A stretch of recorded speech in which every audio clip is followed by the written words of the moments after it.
Now available in paperback and e-readers, John Haynes' Godbreaker. The man who rules the world takes on the Asgardian god of thunder in this action-packed, all-new John Haynes series adventure. Get your copy of John Haynes' Godbreaker in paperback and e-readers at online booksellers everywhere. Rapper Trey Songz is being sued for sexual assault. Now, according to TMZ, Trey Songz is dealing with a civil lawsuit filed by a white female who wants to remain anonymous, alleging that Trey Songz sexually assaulted her when he was at a pool party outside of a Connecticut casino. Now, according to reports, this woman alleges that Trey Songz sexually assaulted her at that pool party by pulling at her bikini top, exposing her breast back in 2013, and this incident was shown in a video that was presented on TMZ. Now, I find it quite interesting that this woman is filing this lawsuit 10 years later, however, after the statute of limitations have run out. However, this woman is basically looking to take advantage of California's new look-back window law, which allows victims to go out here and file lawsuits against individuals who they say have gone out here and participated in sexual assault or sexual violence against them, and look to go out here and get damages in a civil lawsuit. However, this law is constitutionally questionable because it basically violates our Constitution's whole due process under the law that is guaranteed under the 6th Amendment. And this law also goes out here, and as it violates the due process under the law, it violates the whole policy as related to statute of limitations. And that's where I have a bit of an issue with this woman. This woman basically has waited past the statute of limitations almost 10 years later and is now looking to file a civil lawsuit against Trey Songz. And again, that's a red flag for me, because if you were violated by this man, you would easily go to law enforcement and file a police report back in 2013, because with there being video evidence of an alleged sexual assault that is presented on TMZ's website, this woman would have an open and shut case to be able to get a conviction against Trey Songz. And again, you would think that this woman, if she felt like she was violated by Trey Songz, would have gone out here and filed that police report back then, instead of looking to file a civil lawsuit many years later. Now, when I look at this whole case of this woman filing this civil lawsuit, it just really seems like there's an effort to try to go out here and promote a narrative to make black men the face of sexual predation in the aftermath of the conviction of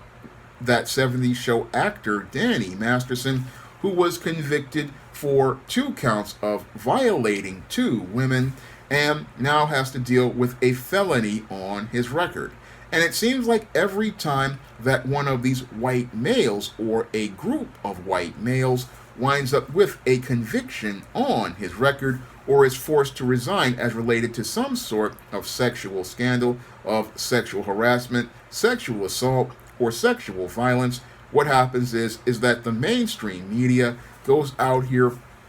and looks to go out here and create stories to make black men the face of sexual predation. And this lawsuit, again, being filed, again, to me, is quite questionable that this lawsuit is filed soon after Danny Masterson's conviction and the resignation of multiple legislators who have been embroiled in sex scandals. I find it interesting that they go out here and report a story on a black performer from a case from 10 years ago. Moreover, I find it interesting that a woman is filing a lawsuit from an incident that happened over 10 years ago, when she could have easily, again, at the time, in 2013, could have easily gone to a police station, filed a police report, and then also gone out here and filed that civil lawsuit back then, that's what makes me look at this whole case as related to Trey Songz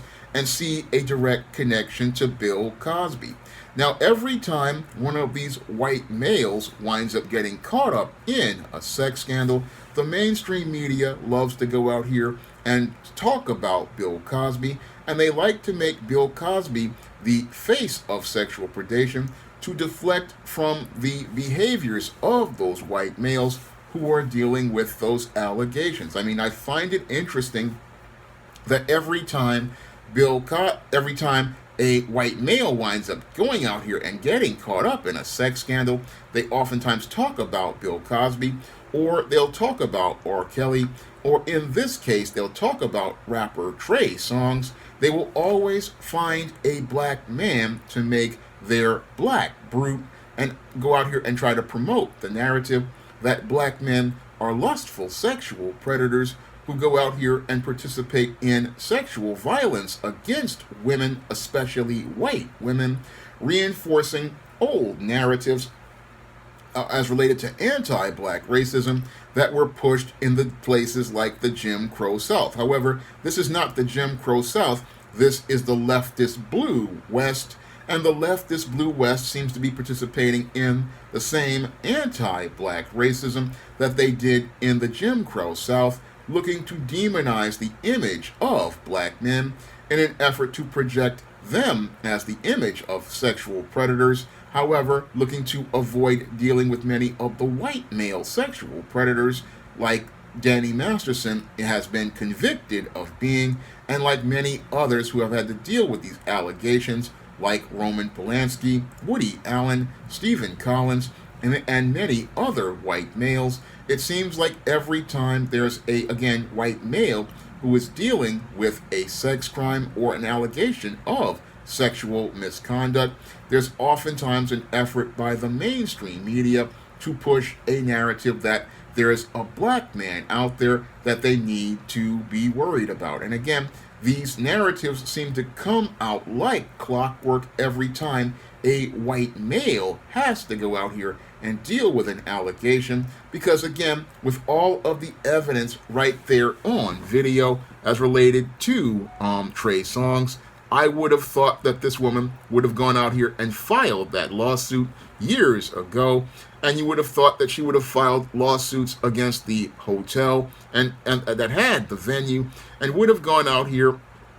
and filed those lawsuits way back in 2013, and he would have wound up basically being locked up for those crimes, because if this was about dealing with a man who is a sexual predator, you would have gone out here and punished that man back in 2013, not allow him to go on for a decade and be able to continue having the possibility of committing more crimes. And again, when I look at this effort as related to these allegations, it's just looking like it's fitting into that pattern as related to the whole case as related to trying to demonize black men. And this woman again now is looking for $10 million in damages, but why didn't you look for the $10 million in damages back in 2013? Why didn't you look for a criminal charge as related to 2013 with there being video evidence of a crime? I mean, if there is video evidence of a crime, then you would think that there would have been efforts to go out here and try to get a dangerous man off the streets. But I look at this case again, and it's just not adding up. Similar to the civil lawsuit that was filed against Bill Cosby. And when I look at all of these cases, they make a case for men to keep their distance from many of these women at these venues.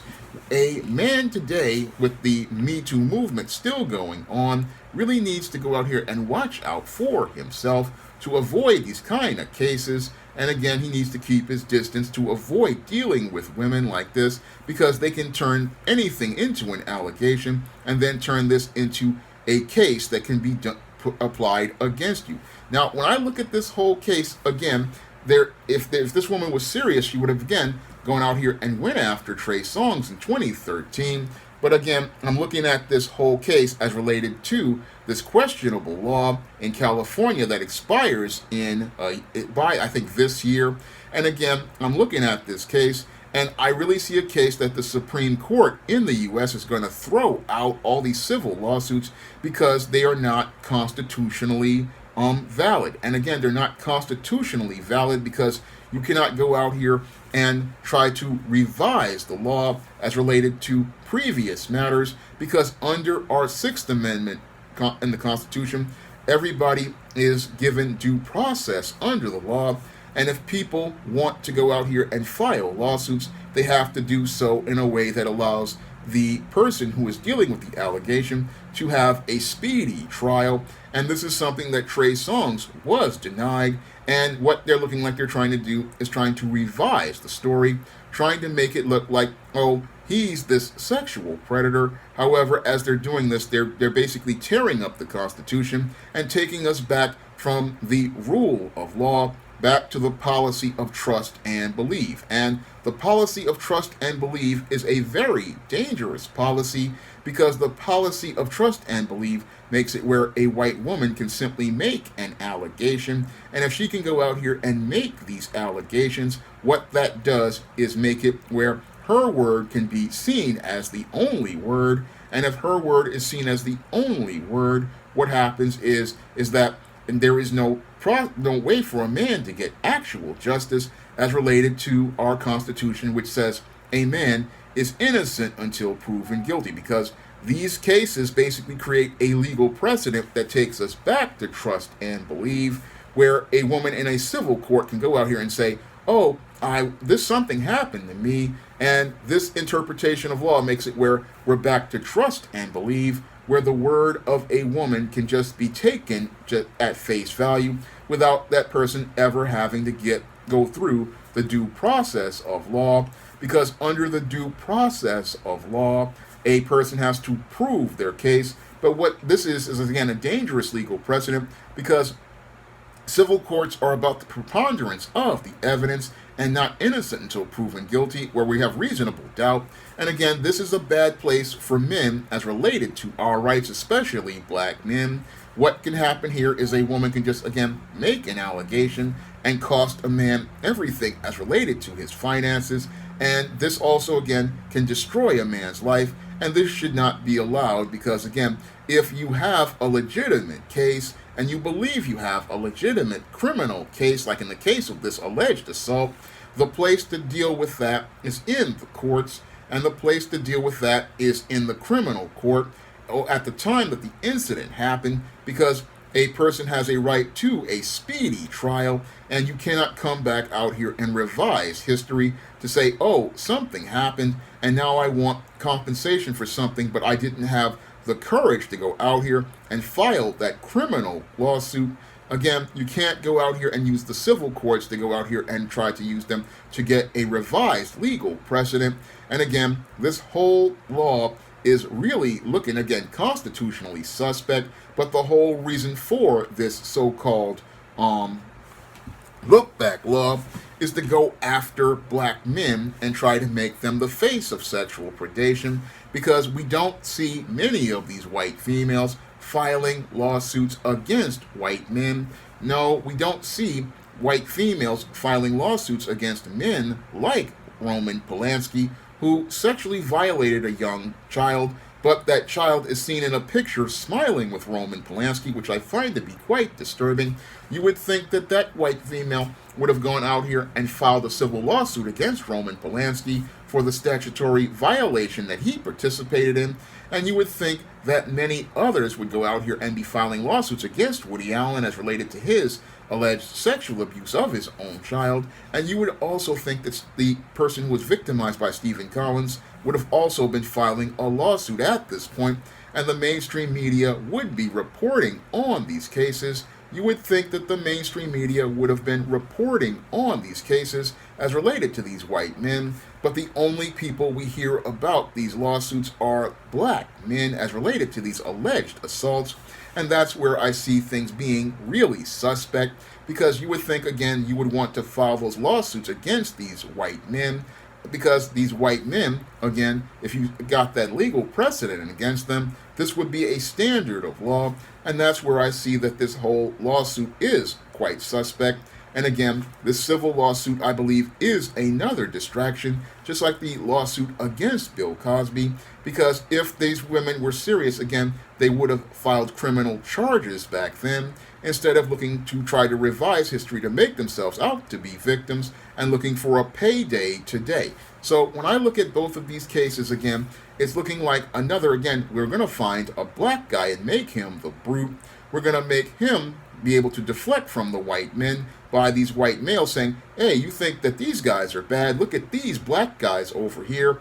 and people getting caught up in the narratives that have been presented about black men since the antebellum South, about black men being black brutes, black men being lustful sexual predators, black men having no control as related to white women and being in the presence of white women. That is what is being presented by those in the blue left western state of California, and that is supposed to be more tolerant. And this is just, again, another black male put out here to present the narrative that the black man is some sort of out-of-control sexual predator. And again, I listened to this story as related to Trey Songz, and I see them doing Trey Songz in the same way that they did Bill Cosby just a couple of days ago with the lawsuit filed against him. Now, if you want to see me make more videos like this, you can send a donation to my Patreon, my PayPal, or my Cash App by clicking the links in the description box. And if you want to pick up some of my books on the SJS Direct imprint, you can find those books on Amazon.com and other online booksellers in paperback and digital format. And you can find those books at other booksellers like Barnes & Noble and Google Play. That's all I have to say for this video. You can comment, rate, and subscribe. Now available in paperback and e-readers, Spellbound, A Darker Shade of Black. Get your copy today at your favorite online bookseller. Support black-owned and black-operated digital broadcast media. www.niceradionetwork.com. Nice Radio Network, broadcasting 24 hours a day, 7 days a week. Coming to paperback and e-readers, John Haynes, 1987. Learn lessons about life and teenage love in the 1980s with this coming-of-age John Haynes story. Pre-order your copy of John Haynes, 1987 at online booksellers everywhere.